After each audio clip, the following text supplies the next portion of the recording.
नक्कीच ट्राय करा। चिकन छान वॉश करून त्यामध्ये मसाले आणि अद्रक लसूणची पेस्ट ॲड करून चिकन छानपैकी मॅरिनेट करून ठेवूया साईडला।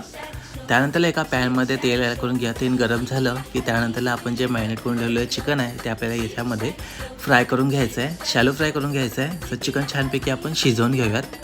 तर इथे आपलं चिकन छानपैकी शिजून झालं आहे, हे बघू शकता तुम्ही किती छान आणि परफेक्ट असं शिजलं आहे। तर आता हे चिकन आपण साईडला काढून घेऊयात आणि त्याच पॅनमध्ये आपण कांदा ॲड करून घेऊयात आणि कांदा छानपैकी आपण शिजवून घ्यायचा आहे।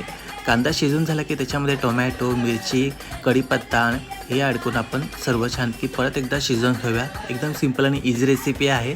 तर ह्यामध्ये सर्व मसाले ॲड करून झाले की परत एकदा 2 ते 3 मिनिटं आपण परतून घेऊयात। तर आता ह्याच्यामध्ये आपण ते शिजवून घेतलेलं चिकन आहे ते ॲड करून घेऊयात आणि सर्व परत आपल्याला परतून घ्यायचं आणि शिजवून घ्यायचं प्रॉपर 2 ते 3 मिनिटं।